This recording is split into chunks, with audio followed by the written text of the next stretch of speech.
আমাদের প্রিয় নবী সাল্লাল্লাহু আলাইহি সাল্লাম একদিন এক ব্যক্তিকে বললেন, এই দুই কানওয়ালা এদিকে আসো। এক ভদ্রলোককে ডাকলেন, একজন সাহাবীকে ডাকলেন, ইয়া সাহেবাল উজনাইন আও ইয়া জাল উজনাইন, অর্থাৎ হে এই ব্যক্তি যার দুইটা কান আছে, তুমি এদিকে আসো। এখন দুই কান নেই কার? সবারই দুই কান আছে। এটা তার রসিকতা ছিল। নবী সাল্লাল্লাহু আলাইহি সাল্লামের জীবনে এরকম বহু রসিকতা করেছেন, যেটা মানুষের মধ্যে হাস্যরস সৃষ্টি করেছে।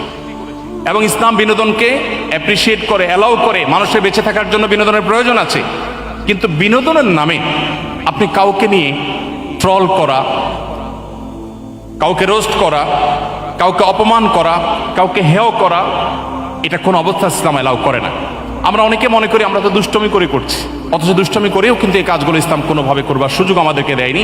এবং এইভাবে একটা সমাজে মানুষের মধ্যে অন্যের ক্ষতি করার বিষয়টি যে অপরাধ, সে ধারণায় আস্তে আস্তে বিলুপ্ত করে ফেলে। এই জন্য একজন মুসলিম তরুণ কোনো অবস্থাতে কাউকে নিয়ে ট্রল, ব্যঙ্গ, বিদ্রূপ করতে পারেন না। আপনি কারো সমালোচনা করার প্রয়োজন হলে কোরআন সমালোচনার মূলনীতি বলে দিয়েছে, আপনি সমালোচনা করতে পারেন, গঠনমূলক আলোচনা করতে পারেন, কিন্তু কাউকে নিয়ে আপনি হাসির পাত্রে পরিণত করবেন, কাউকে অপমান অপদস্থ করবেন, এটা কি ইসলাম কোনো অবস্থাতে জায়েজ করেনি। অতএব একজন মুসলিম হিসাবে এটা আমাদেরকে খেয়াল রাখতে হবে।